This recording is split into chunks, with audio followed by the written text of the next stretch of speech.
तो जैसे मैंने आपको बताया था कि 8 मॉड्यूल होते हैं। सबसे पहले हम इस पे स्केच के साथ शुरुआत करेंगे। तो सॉलिडवर्क्स से स्टार्ट करने के लिए आप यहाँ पे जाके इस पर डबल क्लिक करेंगे। ये शुरू में आपको ऐसे देखो प्रोडक्ट दिखा रहा है कि जिस तरह की चीज़ें हम इसमें बना सकते हैं वो उसने दिखाया। स्टार्ट करने के बाद कुछ इस तरह से आपके सामने स्क्रीन खुलकर आएगी और मैंने यहाँ से क्या किया कि न्यू पे जाके क्लिक करा। यहाँ पे न्यू का बटन आप देख रहे हैं, दिखा रहा है ये सॉलिडवर्क्स का सॉफ्टवेयर जो कंपनी बनाती है डेसॉल्ट सिस्टम्स, जो उसका लोगो दिखाई दे रहा है आपको। न्यू पे क्लिक करेंगे। न्यू पे क्लिक करने के बाद हमारे पास ये ऑप्शंस आ जाएंगी, जैसे कि आप देख ही रहे हो फिलहाल। पार्ट, असेंबली और ड्राइंग, 3 चीज़ें दिखाई दे रही हैं। ठीक है, हमने क्या करना है, क्योंकि हमें स्केच में काम करना है और स्केच जो है पार्ट का ही एक हिस्सा है, इसका एक सब मॉड्यूल है, तो पार्ट को सिलेक्ट करेंगे। ठीक है ना, थोड़ा सा चेयर को आगे कर लो आप। इसको हम पार्ट को सिलेक्ट करके ओके करेंगे। तो कुछ इस तरीके का इंटरफेस हमारे सामने आएगा। ये देखिए, ये तो ये इंटरफेस हमारे सामने आएगा। तो मैं आज आपको पहले इसकी स्क्रीन का इंट्रोडक्शन समझाता हूँ। ठीक, ये जो आप देख रहे हैं नीचे लिखा हुआ है सॉलिडवर्क्स प्रीमियम, इसे हम कहते हैं स्टेटस बार। स्टेटस बार में आप देख सकते हैं कि हम कौन से वर्जन में काम कर रहे हैं और साथ ही नीचे MMGS जहाँ लिखा हुआ है ये है यूनिट्स। आपको ध्यान होगा ऑटोकैड में काम करते समय भी हम सबसे पहले यूनिट सेट करते थे। यहाँ भी आपको यूनिट दिए हुए हैं, ये सारे स्टैंडर्ड यूनिट्स हैं। MMGS का मतलब होता है मिलीमीटर ग्राम सेकेंड, मतलब हम जो लेंथ लेंगे वो मिलीमीटर में, वेट लेंगे ग्राम में और टाइम लेंगे सेकेंड में। इसी तरीके से यहाँ पे IPS, CGS और MKS भी लिखा हुआ है, ये स्टैंडर्ड यूनिट्स हैं। MKS का मतलब मीटर किलोग्राम सेकंड हो गया। तो आपको जो स्टैंडर्ड पे काम करना है आप यहाँ से वो सिलेक्ट कर लो। वैसे नॉर्मली इंडिया में MMGS पे ही काम किया जाता है। ठीक है, तो मेरे को दूसरा लेना है तो हम ले सकते हैं। मुझे इंच पे काम करना है तो आप यहाँ से IPS ले लो, IPS लेते ही आ गया। अगर आपको ऐसा लगता है कि मेरे को इनमें से किसी पे काम नहीं करना, मतलब मैं ये बोलूँ कि मुझे ये मीटर चाहिए, जो मुझे यूनिट चाहिए उसमें है ही नहीं, तो उसे हम कहते हैं कस्टम यूनिट्स। ठीक है, कस्टम का मतलब होता है यूजर डिफाइंड यूनिट्स। हमने क्या किया, यहाँ से जाके एडिट डॉक्यूमेंट यूनिट्स पे क्लिक करना है। जब आप कोई नॉन स्टैंडर्ड यूनिट यूज़ करना चाहते हो तो हम जाके क्लिक करेंगे, हमारे सामने ये ऑप्शन खुलाएगी। यहाँ से हम ले लेंगे कस्टम, क्योंकि आप कस्टम यूनिट देना चाहते थे। यहाँ से आप देखो कि जहाँ लेंथ लिखा हुआ है इसके आगे कई तरह की ऑप्शन दिखाई दे रही है। देख रहे हैं आप, ये देखिए कितनी तरह की लेंथ हो सकती है। मान लो मुझे जो काम करना था वो करना था माइक्रोन्स में, है ना। माइक्रोन्स क्या होता है, जो प्लास्टिक की पन्नी होती है उसकी थिकनेस को माइक्रोन्स में मेजर किया जाता है, बहुत कम। तो मैं माइक्रोन्स से ही तो मैंने ले लिया। इसी तरह से मास, मास मतलब हो गया वेट। आपको मान लो मिलीग्राम के अंदर काम करना था, वो भी मैंने सिलेक्ट कर लिया। इसी तरह से टाइम की बात करें हम, तो वहाँ सेकंड था, मैंने यहाँ पे जाके मिली सेकंड कर लिया। तो आपने कुल मिला के वो सब यूनिट्स ली जो उसमें पहले थे ही नहीं, इसको लेके मैंने कर दिया ओके। देखा आपने, ऐसा करते ही नीचे कस्टम लिखा है और अब इसमें यूनिट्स आपके वाले सेट हो गए। इस पे ले जाने पे शो भी कर रहा है इंच, मिलीग्राम और मिली सेकेंड। ठीक, तो हम यहाँ पे इसको MMGS ही रहने देते हैं। क्लियर। तो ये तो स्टेटस बार था। स्टेटस बार के बाद अब हम इधर आ जाते हैं। ये जो आप देख रहे हो इसे हम कहते हैं ग्राफिक स्क्रीन। हम इसमें चाहे 2D में काम करें चाहे 3D में काम करें, इसी वाली स्क्रीन के ऊपर हम काम करने के लिए हमें मिलेगा। ये जो नीचे आप देख रहे हैं ये UCS हमारा जो दिखाता है ओरिएंटेशन। अगर हम किसी चीज़ का फ्रंट व्यू देख रहे हैं तो आपको यहाँ फ्रंट लिखा मिलेगा। अगर आप टॉप देख रहे हो तो टॉप देखने को मिलेगा, और अगर आप इसका ट्राइमेट्रिक व्यू देख रहे हो तो ट्राइमेट्रिक मिलेगा। ये हमें ओरिएंटेशन समझाता है। ठीक, उसके बाद में ये जो साइड पे आप देख रहे हो इसे हम कहते हैं feature manager tree area. Short form में हम इसको ट्री बोलते हैं। ठीक, यहाँ पर हम जो भी काम करते हैं उसकी सारी लिस्ट ये आपको डिस्प्ले करता है। ठीक, ये फीचर मैनेजर ट्री एरिया था। ये जो आप ऊपर देख रहे हैं इसे हम कहते हैं व्यू टूल बार। व्यू, इसमें आपको सारे व्यू से रिलेटेड ऑप्शन मिलेगी, जैसे zoom all, zoom window, zoom previous. अभी मैंने आपको फ्रंट बैक भी दिखाया था चेंज करके। तो व्यू से रिलेटेड सभी ऑप्शंस आपको यहाँ पे इसमें मिलेंगे। अगर मैं इसको हटाना चाहूँ तो आप कहीं भी जाकर राइट क्लिक करो किसी भी टूल बार पे, और इस लिस्ट में से आप देखो एक जगह पे लिखा हुआ है व्यू। एक तो व्यू है खाली और एक है व्यू हेड्स अप। ये हेड्स अप वाला है। अगर मैंने यहाँ से टिक को हटा दिया तो आपने देखा ये गायब हो गया, और वापस लाना है तो आप राइट क्लिक करके जैसे ऑटोकैड में भी ऐसे ही करते थे वापस भी ला सकते हैं। ठीक, ये जो आप देख रहे हैं लिखा है फीचर स्केच सरफेस, इसे हम कहते हैं टैब। जैसे ही मैंने फीचर पे क्लिक किया आपने देखा ऊपर टूल बार चेंज हो गया, कुछ अलग आया, स्केच में अलग आया, सरफेस में अलग आया और शीट मेटल में अलग आया, अलग अलग दिखाता है हमें ये सारे के सारे। ठीक, तो हमने क्या करा, ये इसे हम टैब कहते हैं और ये ऊपर वाला कहते हैं टूल बार। ठीक, अब हम और ऊपर आ जाते हैं। इधर जो आप देख रहे हैं ये इसे हम कहते हैं शॉर्टकट टूल बार। ये जो आप देख रहे हैं इसे हम कहते हैं मेन्यू बार। जिस तरह से ऑटोकैड में बहुत सारे कमांड्स थे तो सभी कमांड को अलग अलग कैटेगरी और ग्रुप में बांटा गया था जिससे कि हम आसानी से काम कर सकें। ठीक वैसे ही इसके अंदर भी आपको ये दिया गया है, सभी को अलग अलग ग्रुप में बांट दिया है। अगर मैं एडिट के मेन्यू पे जाके क्लिक करता हूँ तो आप देखो undo, redo, cut, copy, paste सब एडिटिंग की ऑप्शन आ रही है, ये सब आपको इसमें मिलेगी। ठीक, और अगर मैं इंसर्ट में जाऊँगा तो आपको ड्राइंग बनाने से रिलेटेड सारी ऑप्शन मिलेंगी। ये सब जो आप देख रहे हो ये मॉडलिंग की ऑप्शन है, ये सरफेसेस की ऑप्शन है, ये शीट मेटल की ऑप्शन है। मेन्यू के अंदर, मेन्यू इसलिए कहते हैं जैसे होटल रेस्टोरेंट में आपको मेन्यू मिलता है ना डिटेल के साथ, मेन्यू के अंदर अगर आपने और जाना है तो सब मेन्यू होता है। देखो इसके आगे एक और खुल के आ गया, इसको हम सब मेन्यू बोलेंगे। मेन्यू के अंदर मेन्यू, सब मेन्यू। जो ऑप्शन आपको ग्रे कलर में दिखाई दे रही है, आप देख रहे हो कुछ ब्लैक है और कुछ ग्रे हैं। जो आपको ग्रे में दिखाई दे रही है वो ऑप्शन इनएक्टिव है और जो ब्लैक में दिखाई दे रही है वो एक्टिव है। ग्रे ऑप्शन एक्टिव तब होगी जब आप कोई कंडीशन पूरी करोगे उसके बाद वो काम करेगी। ठीक, ये तो ऑटोकैड में भी होता था, कोई नई बात नहीं है। यहाँ क्या, ये जो मेन्यू देख रहे हो आप, अगर आप मेन्यू बार यहाँ पे साइड पे एक पिन बना हुआ है, इस मैंने क्लिक कर दिया, पिन करते ही आपने देखा क्या हुआ, वो गायब हो गया। अगर आप चाहते हो कि मेन्यू हमें परमानेंटली ना दिखाई दे तो आप उसको वहां से अनपिन कर दो, मैंने अनपिन कर दिया। अब जब मुझे देखना है तो आप यहाँ सॉलिडवर्क्स पे जाओ, दिखा रहा है, हटाते ही गायब हो गया। तो अगर आप चाहते हो कि हमें ज़रूरत पड़ने पे दिखाए तब तो ऐसे कर लो, और अगर आप चाहते हो कि परमानेंटली दिखाए तो फिर आप यहाँ पे जाके इसको अनपिन कर दो। ये देखो जैसे ये कर दिया मैंने तो दिखा रहा है, अभी परमानेंट दिखा रहा है। आगे बात समझ, पिन और अनपिन की। ये जो देख रहे हैं आप इसके साथ, इसे हम कहते हैं क्विक एक्सेस टूल बार। इसमें काम करते समय जस्ट लाइक ऑटोकैड कई ऐसे कमांड हैं जिनका हम बार बार यूज़ करेंगे, जैसे न्यू, ओपन, सेव, प्रिंट वगैरह वगैरह। बार बार इस्तेमाल होने वाले सभी कमांड आपको इसमें दिए गए हैं। ठीक, और ख़ास तौर से जो आखिरी में देख रहे हो आप, यहाँ लिखा हुआ है ऑप्शन। ये जो आप देख रहे हैं लास्ट में ऑप्शन, इसका तो हमारा काफ़ी यूज़ होने वाला है। इस ऑप्शन में हम अपने यूज़र प्रेफरेंसेस बता सकते हैं कि मैं काम करूँगा तो मुझे कौन से कलर में चाहिए, जिस ऑब्जेक्ट को मैं सिलेक्ट करूँ वो कौन से कलर की बने। ठीक है, तो यूज़र प्रेफरेंसेस हम इसमें अपने हिसाब से सेट कर सकते हैं कि मेरे को ये कलर चाहिए, ये साइज़ चाहिए, जो भी हमें अपने हिसाब से करना हम कर सकते हैं। सीखेंगे इसको भी आगे बढ़ते हुए। ठीक है, तो आपने देखा मुझे परमानेंटली चाहिए था तो मैंने यहाँ से जाके इसको पिन अप कर दिया। अब हम इधर आते हैं व्यू के मेन्यू पे, मैंने क्लिक करा। व्यू के मेन्यू पे क्लिक करने के बाद आपके सामने देखो व्यू खुलकर आया। सबसे पहले फीचर मैनेजर ट्री एरिया, इसके आगे F9 लिखा है। इसका मतलब कि F9 के बटन से भी आप इसको ऑपरेट कर सकते हो, है ना। मैंने F9 का बटन प्रेस किया तो गायब हो गया, वापस आ गया, गायब हो गया, वापस आ गया। ऑटोकैड में जैसे हम फंक्शन की यूज करते थे, F10 जो है वो टूल बार के लिए होता है। आपने देखा tool bar hide and show हो रहा है। ठीक, जो F11 का बटन होता है वो होता है क्लीन स्क्रीन। ऑटोकैड में भी हम ऐसे करते थे, फुल स्क्रीन आ जाती थी, और ये फुल स्क्रीन लेनी है तो F11। तो ये देखो यहाँ पे लिखा हुआ है F9 ट्री के लिए होता है ऑन ऑफ, मतलब हाइड शो।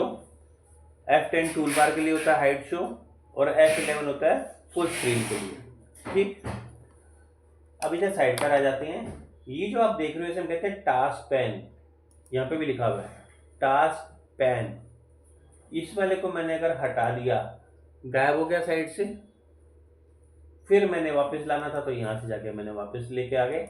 वैसे ये काम आप डायरेक्ट यहाँ से भी कर सकते थे, देखो यहाँ से भी है ना, राइट क्लिक करोगे तो यहाँ से भी वही काम हो सकता है जो हमने वहाँ से किया, बात एक ही है। टास्क पेन में आपको कई सारी ऑप्शन मिलेगी, जैसे आपको याद होगा ऑटोकैड में आपने ब्लॉक्स में डिज़ाइन सेंटर सीखा था, तो जैसे उसमें ब्लॉक्स डिज़ाइन सेंटर था वैसे ही इसके अंदर भी आपको डिज़ाइन लाइब्रेरी मिलेगी, रेडीमेड ब्लॉक्स मिलेंगे इसमें सब कुछ। ठीक, ये सब सीखेंगे हम, इसके टास्क पैन कहते हैं। अभी मैं आपको सिर्फ इंट्रोडक्शन स्क्रीन के बारे में समझा रहा हूँ। फिर से हम व्यू में चलते हैं। अगली बात करते हैं मोशन मैनेजर की। ये नीचे आप देख रहे हो लिखा मोशन स्टडी। सॉलिडवर्क्स के सॉफ्टवेयर में हम एनिमेशन भी क्रिएट कर सकते हैं। तो एनिमेशन में क्या होता है कि हम किसी भी मशीन को चलता हुआ घूमता हुआ दिखा सकते हैं। वो सारा का सारा काम जो सेटिंग्स हम करते हैं वो मोशन स्टडी में होता है। अगर मैं यहाँ से इसको हटा दूँ नीचे से मोशन स्टडी को, तो देखो ये डिस्प्ले में से गायब हो गया, और ज़रूरत होगी तो हम इसको लगा लेंगे। इसको मोशन मैनेजर कहते हैं। ठीक, इसके बाद आप नीचे जो देख रहे हैं ये तो है स्टेटस बार, मैंने आपको अभी बताया था जिसमें यूनिट्स हमने देखे थे। अगर मैं यहाँ से जाके स्टेटस बार को हटा दूं तो स्टेटस बार गायब हो गया। वापस लाना है तो हमने इसको यहाँ से जाके वापस भी रिकवर कर लिया। ठीक, तो देखा आपने, ये तो हमारा इंटरफेस के इंट्रोडक्शन हो गई। आगे बढ़ते हैं। यहाँ पर आप देखो हमने स्केच के बटन पे, स्केच के टैब पे क्लिक करा, सभी स्केच के टूल बार आ रहे हैं। सबसे पहले हम स्केच वाले मॉड्यूल पे काम करेंगे। मैंने आपको बताया था कि स्केच वो एनवायरनमेंट होता है जहाँ पे हम मॉडलिंग के लिए प्रोफाइल को तैयार करते हैं। तो यहाँ पर आप देखो स्केच का जो आइकन होता है वो होती है पेंसिल। ठीक, पेंसिल बनी हुई है। स्केच हम जो रफ बनाते हैं किसी चीज़ को पेंसिल से बनाते हैं, और फाइनल करते हैं तो पेन से बनाते हैं। यहाँ से जाके आपने स्केच पे क्लिक कर दिया। जैसे ही मैंने स्केच पे क्लिक करा तो यहाँ पे क्या हुआ, जो ट्री था यहाँ से शिफ्ट होकर यहाँ पहुँच गया। देखो जो कुछ यहाँ पे था वो सब यहाँ पे आ गया, है ना। ये देखो मैंने प्लस करा तो इसने शो किया सब कुछ, माइनस करने पे बंद हो गया। नीचे ये देखो जो एरिया ट्री का था ये मैसेज एरिया बन गया। देखा आपने, मैसेज में लिखा हुआ आ रहा है select a plane on which to create a sketch. ये ऑटोकैड नहीं है जिसमें डायरेक्टली आप ड्राइंग को बनाना शुरू कर दो। जब हम इस पर काम करते हैं तो हमेशा आपसे प्लेन सिलेक्ट करने के लिए कहता है। हमारे पास फिलहाल 3 प्लेन है, फ्रंट, टॉप और राइट। अभी आपने बिना सोचे समझे टॉप प्लेन को सिलेक्ट कर लेना है, बिना सोचे समझे टॉप प्लेन को सिलेक्ट कर देना है। ये देखिए जैसे मैंने सिलेक्ट करा आपने देखा इसने घुमा के टॉप प्लेन पे हमें टॉप भी दिखा दिया। ठीक है, तो हर बार जब भी हम ड्राइंग बनाएंगे तो हम पहले स्केच पे क्लिक करेंगे, फिर टॉप प्लेन को सिलेक्ट करेंगे, ये घुमा के आपको टॉप दिखा देगा। अब ध्यान दो नीचे देखो यहाँ पर क्या लिखा आ रहा है हमारे पास, ऊपर देखो ये हमारे पार्ट फाइल का नाम दिखा रहा है। क्योंकि मैंने भी इसको नाम को सेव नहीं किया तो ये अपने आप इसको नाम दे रहा है। जब आप सेव कर लोगे तो यहाँ नाम भी आ जाएगा। नीचे देखो यहाँ ध्यान दो स्टेटस बार पे यूनिट्स तो पहले भी आ रहा था मगर ये कोऑर्डिनेट्स नहीं आ रहे थे। अब आपने देखा कोऑर्डिनेट्स आने शुरू हो गए, जैसे ऑटोकैड में डिस्प्ले करता है वैसे कोऑर्डिनेट्स आ रहे हैं। ये हमारा ओरिजिन पॉइंट है। अगर मैं इसके कहीं आसपास नज़दीक लेके जाता हूँ तो आप देखो 0 की वैल्यूज दिखा रहा है मैं यहाँ पे। ये देखिए हमने अभी हम स्केच में काम कर रहे हैं। हमें कैसे मालूम पड़ा, जब आप स्केच में होते हो तो यहाँ एग्जिट स्केच लिखा आता है, यहाँ एग्जिट स्केच लिखा आता है, और जब आप स्केच में नहीं होते तो यहाँ खाली स्केच लिखा आता है, तो पता लग जाता है हमें। सबसे पहला कमांड जो हम इसमें सीखेंगे वो है लाइन का। ठीक है, लाइन कमांड की वैसे शॉर्ट फॉर्म आप LB टाइप कर सकते हो, प्रेस कर सकते हो। यहाँ पर क्या है, आपको एंटर करने की जरूरत नहीं होती। ऑटोकैड में हम कमांड देते हैं और फिर एंटर करते हैं, है ना। इसमें ऐसा नहीं है, इसमें आपने सिर्फ L प्रेस करना है और कमांड आ जाएगा। आपने देखा कमांड आ गया, हमें दिखाई दे रही है पेंसिल और पेंसिल के साथ लाइन। इससे क्या क्लियर हो रहा है कि आप स्केच में काम कर रहे हो और कमांड आपने कौन सा दिया हुआ है, लाइन का। ठीक है, यहाँ पे देखो आप दिखा रहा है, एक तो दिखा रहा है ओरिएंटेशन का बटन और एक दिखा रहा है ऑप्शन का बटन। पहले हम बात करते हैं एज स्केच की। जब मैंने यहाँ से क्लिक करा पॉइंट एज स्केच में, पहला पॉइंट लिया, आपने देखा ये आ गया, साथ साथ डायमेंशन भी दिखा रहा है। मैंने वैल्यू नहीं भरी, ऐसे क्लिक कर दिया, फिर दूसरा पॉइंट लिया, फिर मैंने तीसरा लिया, फिर चौथा लिया। जब आप एज स्केच लेते हो तो आप चाहो तो वैल्यू देके भी काम कर सकते हो। देखो मैंने वैल्यू दे दी 55 की, मैंने ऐसे वैल्यू दे दी 22 की। मैं वैल्यू देके भी काम कर सकता हूँ और ऐसे रैंडमली पॉइंट भी सिलेक्ट कर सकते हैं। एज स्केच में क्या होता है कि वो आपसे पॉइंट लगातार सिलेक्ट करने के लिए कहता रहेगा, मतलब अनलिमिटेड आप उसमें जितनी चाहे लाइन लगा सकते हो। और तो अगर आप किसी लाइन को राउंड करना चाहो तो वहां से वापस इसको वापस लाके इस पर टच कर दो। इसको टच करते ही इसको आगे से टेंजेंट कर देगा ये, जैसे आपने देखा ये। राउंड करने के लिए केवल टच करना है, कुछ प्रेस नहीं करना हमें। अगर फिर से राउंड करना है तो फिर से जाके आप इस पर वापस टच कर दो, फिर ये लाइन मोड पे अपने आप वापस कंटिन्यू हो जाता है। जब मेरे को इसको यहाँ मिलाना था तो आप इस पे लेके जाओ, जस्ट लाइक ऑटोकैड। आपने देखा छोटे येलो कलर के दिखाई दे रहे हैं वो, जब आप बिल्कुल सही एंड पॉइंट पकड़ते हो तो ये शो करता है कि आप ये ठीक पॉइंट पकड़ रहे हो। मैंने क्लिक कर दिया, हम लाइन लगा रहे थे। अगर आपको लगता है कि मैंने बस ये 2 लाइन लगानी थी, बस और नहीं लगानी, तो हम क्या करेंगे, डबल क्लिक करेंगे। जब आपको आगे डिसकंटिन्यू करना है, कमांड मुझे ख़त्म नहीं करना, मुझे लाइन तो लगानी है, मगर यहाँ 2 लगानी थी, अब 2 यहाँ लगानी है, तो आप डबल क्लिक करके उसको वहाँ से ख़त्म कर दो। कमांड तो अभी भी चल रहा है, मैंने फिर से यहाँ पे लेके 2 लाइन लगा दी ऐसे, बस डबल क्लिक कर दिया। समझ गए? तो एज स्केच करने पे आप जितनी चाहे लाइंस लगा सकते हैं, उसे राउंड कर सकते हैं। इससे अगली ऑप्शन है हॉरिजॉन्टल की। अगर हम हॉरिजॉन्टल का ऑप्शन लेते हैं तो ये आपसे सिर्फ 2 पॉइंट सिलेक्ट करने को कहता है। देखो मैंने लिया 1 और 2, फिर आप चाहे लंबाई उसमें डायमेंशन भरो चाहे ना भरो, आपको 2 पॉइंट दिए और लाइन लग गई। मतलब आपको ये केवल एक लाइन लगाने का मौका देता है ना। हॉरिजॉन्टल लाइन लगा ली, दोबारा लगानी थी तो यहाँ लगा लो चाहे, पर एक बारी में 2 पॉइंट देके आप लाइन ही लगा सकते हो।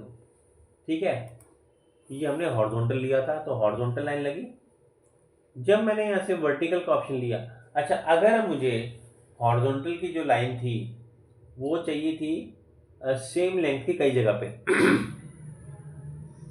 नीचे। अब आप एक बात पे ध्यान दो, जब हमने यहाँ से एज स्केच लिया था तो सिर्फ ऑप्शन का बटन दिखाई दे रहा था, पर जैसे ही मैंने हॉरिजॉन्टल लिया तो यहाँ पैरामीटर भी दिखाई देने लगा। पहले सिर्फ ये दिखाई दे रहा था, अभी समझाऊंगा इसके बारे में भी, पहले ये देख लो। मैंने हॉरिजॉन्टल लेते ही आ गया। अगर मुझे सेम लेंथ की लाइन कई जगह रिपीट करनी है तो आप क्या करोगे, पैरामीटर में वैल्यू भर दो। अगर तो आपको देखो हॉरिजॉन्टल लाइन चाहिए मगर अलग अलग लेंथ की, फिर तो उसको 0 ही रहने दो। लेकिन अगर आप कह रहे हो कि मेरे को तो 33 की लेंथ चाहिए कई जगह पे, तो ये वैल्यू भर दी मैंने। ऐसा करने से क्या होगा, मैंने ये पॉइंट सिलेक्ट करा, आपने देखा ये हॉरिजॉन्टल आ रहा है, ये ऐसे जिसकी तरफ हम इसको लेंगे वैसे दिखाएगा ये। ठीक है, ये देखिए आपको इस तरफ चाहिए, राइट चाहिए, लेफ्ट चाहिए, हम ले सकते हैं। अब यहाँ से लिए मैंने, ये देखो फिर से 33, यहाँ से लिए मैंने फिर से 33, यहाँ से लिए मैंने फिर से 33। देख रहे हैं आप? तो ये आसान हो गया ना। अगर मुझे सेम लेंथ कई जगह यूज करनी है तो आप यहाँ वैल्यू भरो, नहीं तो आप इसको 0 रखो। 0 में आप हर बार कुछ अलग लेंथ दे सकते हो। सेम यही बात वर्टिकल के लिए भी अप्लाई होती है। अगर वर्टिकल में 0 है तो आपने 2 पॉइंट लिए, 1 और 2, वर्टिकल लाइन लग गई। ये ग्रीन कलर में जो दिखाई दे रहा है इसको रिलेशन कहते हैं। ये कंफर्म कर रहा है कि आपकी लाइन वर्टिकल ही लगी है ना, और ये हॉरिजॉन्टल ही लगी है। पर अगर मैं बोलूँ कि मुझे वर्टिकल की लाइन भी सेम लेंथ की कई चाहिए थी, तो आपने फिर से वही कर दिया, मैंने 33 दे दिया। देखो एंगल बदलने की ऑप्शन नहीं आ रही हमारे पास, 90 डिग्री लिखा है तो 90 का 90 है, मैंने 33 दिया। अब आप देखो ऊपर की तरफ चाहिए 33, नीचे की तरफ चाहिए, ऊपर की तरफ चाहिए, नीचे की तरफ चाहिए। हम यहाँ से डायरेक्शन बताते हैं और जहाँ जहाँ से मुझे चाहिए हम उसको लेते रहेंगे। ये देखिए आगे बात समझ। सेम हॉरिजॉन्टल जैसे वर्टिकल होगा, 2 पॉइंट लगा के हम इस पे लाइन को लगा सकते हैं। अब हम बात करते हैं एंगल की। अब की बार मुझे एक लाइन चाहिए थी जिसका मुझे कोई पर्टिकुलर एंगल भी पता है और मुझे लेंथ भी पता है, तो आप यहाँ से ऑप्शन ले लो एंगल की, दे दिया। आप देखो यहाँ पैरामीटर में लेंथ के साथ एंगल भी एक्टिव हो गया। अब मैंने बोला कि मुझे जो 55 की चाहिए थी लेंथ और एंगल चाहिए था 33 का, दोनों दे दिया आपने। अब जब मैं जिस भी पॉइंट से मैं लाइन को लेकर लगाऊंगा, मुझे वो 55 की लेंथ और 33 के एंगल पे मिलेगी। ये देखो रेफरेंस के तौर पे 0 की बेस लाइन ये दिखा रहा है आपको कि इसको बेस मान के चल रहा है। ठीक है, तो देखा आपने, इसमें हमारे को स्केच हॉरिजॉन्टल, वर्टिकल और एंगल का ऑप्शन मिला। इसमें आप देख रहे हो एक जगह लिखा हुआ है for construction. For construction important है ये समझ लीजिएगा। इसमें भी ऑटोकैड के जैसे हम सिलेक्शन करके डिलीट करना चाहें तो डिलीट कर सकते हैं। मान लो कि मुझे एक सर्कल बनाया मैंने यहाँ, अब एक और सर्कल मुझे बनाना है यहाँ पर जिसकी मुझे हॉरिजॉन्टल और वर्टिकल दूरी पता है, ठीक है। तो हम यहाँ से अगर लाइन लगाएंगे पहले वहाँ तक पहुँचने के लिए, ऐसे यहाँ से लेके लाइन लगाएंगे, ये फिर बाद में मिटानी पड़ेगी ना ये लाइन। तो मैंने क्या किया, यहाँ पर लाइन के साथ लाइन में एक ऑप्शन है फॉर कंस्ट्रक्शन। कंस्ट्रक्शन का मतलब होता है रेफरेंस लाइन या रफ लाइन, ठीक है। मैंने क्या किया कि लाइन कमांड दिया और यहाँ से फॉर कंस्ट्रक्शन ले लिया। ऐसा करने पे जब आप लगाओगे तो लगेगी तो लाइन ही, लेकिन इस लाइन की लाइन टाइप अलग होगी कुछ। देखो मैंने 150 की दे दी है और ऐसे मैंने दे दिया इसको मान लो 75। ये जो हमने लाइन लगाई इसकी लेंथ अलग, इसकी लाइन टाइप अलग दिखाई दे रही है। अब जब हम ड्राइंग्स बनाते हैं तो हम क्या करते हैं, नॉर्मली जो रफ लाइंस होती हैं उनको बहुत हल्का बना लेते हैं ड्राइंग में, ठीक है। स्क्रीन के अंदर तो आप हल्का डार्क कर नहीं सकते, तो ऐसे में क्या किया है, कंस्ट्रक्शन लाइंस दी गई जिसकी लाइन टाइप बदल दी गई है। ये जो है इन लाइंस को अगर आप नहीं भी मिटाओगे तो भी वो इसको रफ या रेफरेंस लाइन ही मानेगा। समझे मेरी बात को? क्योंकि मेरा पास क्या था, हमारा पास ये था ना कि हम यहाँ पे भी एक बना ले और एक सर्कल यहाँ बना ले,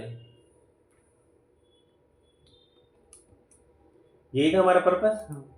अब इसके बाद तो मेरे को ये मिटानी पड़ती ना अगर मैंने ये लाइन लगाई होती तो, लेकिन अगर आपने एक कंस्ट्रक्शन लाइन लगाई है तो ये रेफरेंस है या रफ है, इसे आप नहीं भी मिटाएंगे तो भी कोई फर्क नहीं पड़ेगा।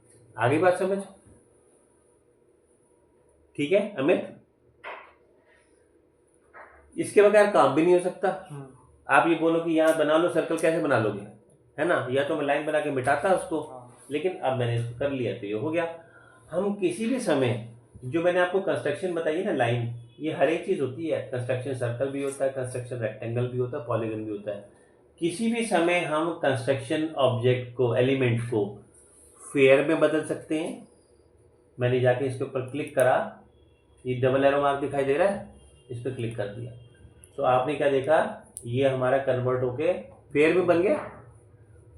और कभी भी आप फेयर को कंस्ट्रक्शन में बदल सकते हो। ये देखो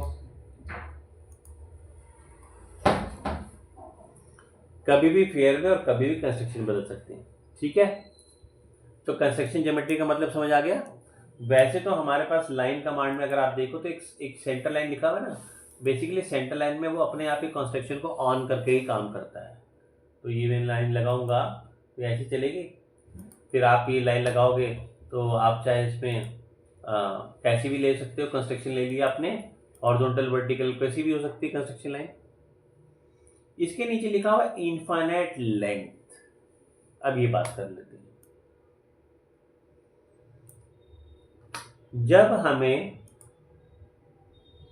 जब हमें लेंथ और एंगल मालूम था, मुझे पता था कि मेरी लेंथ है 111 की, मुझे पता था मेरा एंगल है 33 का, तो आपने जो भी पॉइंट सिलेक्ट करा वहां से 111 की लेंथ और 33 का एंगल बन गया, पता था।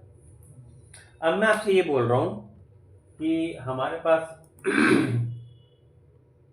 एक सर्कल है यहाँ पे,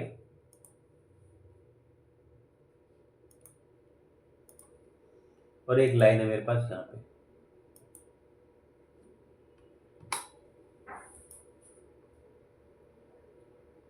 ये सब मैं क्या कर रहा हूँ, कैसे कर रहा हूँ, ये बड़ा कैसे कर दिया, छोटा कैसे कर दिया, डिलीट कैसे कर दिया, इन चीज़ों में जाने की जरूरत नहीं है। जो समझा रहा हूँ उस पर फोकस करो। अब क्या था कि मुझको यहाँ पर एक लाइन लगानी है, मान लो कि 10 डिग्री की, 20 डिग्री की, 50 डिग्री की, 60 डिग्री की, और मैं चाहता हूँ जिस भी पॉइंट पे जाके मिलेगी वहाँ पर मुझे सर्कल बनाना है। मतलब मुझको एंगल तो पता है ना एंगल मेरे को, किस मेरे को 90, 80, 60, 70 लगाना है, एंगल तो मुझे पता है, लेकिन मुझे लेंथ नहीं पता कि मैं कितनी लंबाई भरूं, वो तो नहीं पता ना मुझे। तो हम क्या करेंगे, यहाँ से एक ऑप्शन ले लेंगे, कंस्ट्रक्शन की ले ली और इनफाइनाइट लेंथ ले ली। इनफाइनाइट लेंथ ले ली और एंगल ले लिया, क्योंकि मैं एंगल मालूम है ना। मैंने यहाँ से एंगल दे दिया 90। आपको एक कंस्ट्रक्शन लाइन मिल गई 90 डिग्री पे। अगर आपने यहाँ से ले लिया 80 का,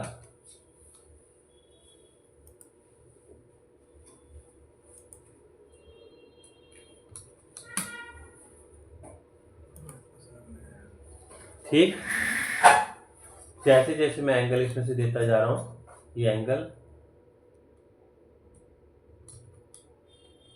70 दिया था मैंने, अब की बार मैं दे रहा हूँ 60।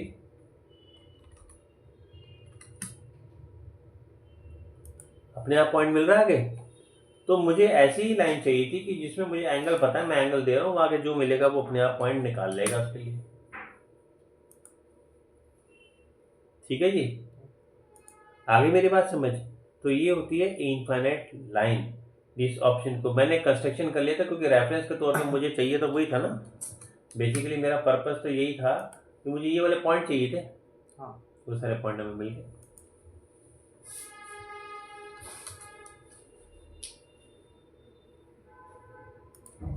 बात क्लियर हो गई। तो इस तरीके से हम इनफाइनाइट लेंथ का भी यूज़ करते हैं अपने काम में। ठीक है, चलो अब मैं आपको इसमें एक ड्राइंग बना के दिखाता हूँ। अब हम इसमें ड्राइंग बनानी सीखते हैं। कल आपने ड्राइंग बना के भी देखी थी कुछ। तो इसमें क्या है, ड्राइंग बनाने का तरीका अलग है। ऑटोकैड में हम क्या करते थे कि हर एक चीज़ के डायमेंशन देते थे और साथ साथ उसको बनाते थे। यहाँ पर मैंने क्या किया, लाइन कमांड दिया और मैंने क्या किया कि मेरी ड्राइंग में जो सबसे ज़्यादा लंबाई थी मैंने वो लगा ली पहले। मान लो मेरी जो ड्राइंग थी उसमें जो लंबाई थी वो मैक्सिमम थी 60 की, मैंने 60 दे दिया। आपने 60 की लाइन लगा ली। ठीक है, अच्छा ये जो आप देख रहे हो ना, इसमें ये नंबर 1 जो है जूम ऑल है, ये सारी ड्राइंग दिखाता है। और जो दूसरा है जूम विंडो है। विंडो करके आप ले लेंगे इतने हिस्से को तो उसके अंदर में आपको वही हिस्सा दिखाएगा जो है। पैन करने के लिए ऑटोकैड में आप मिडल बटन को प्रेस करते थे, इसमें आपको कंट्रोल के साथ बटन को प्रेस करना पड़ेगा ऐसे। अब आप देखो मैंने ये बना दिया और बाकी की ड्राइंग बनाने के लिए मैंने क्या किया, सीधा यहाँ पे क्लिक करा, पॉइंट टू पॉइंट, और ये वैल्यू बनाने सीधे वैल्यू देनी शुरू कर दी। देख रहे हो, मैंने केवल एक डायमेंशन दी थी और बाकी डायमेंशन नहीं दी।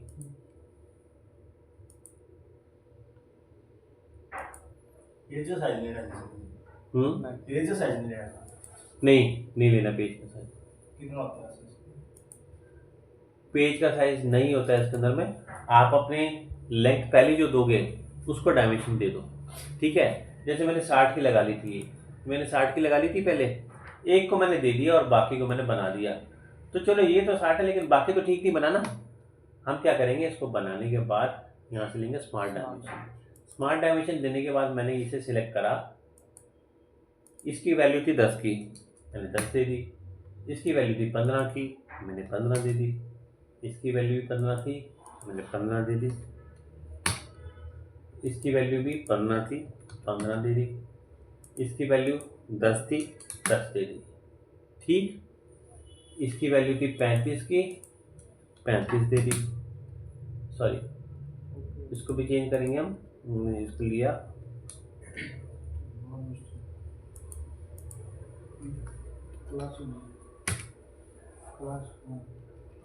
ये होगी 35।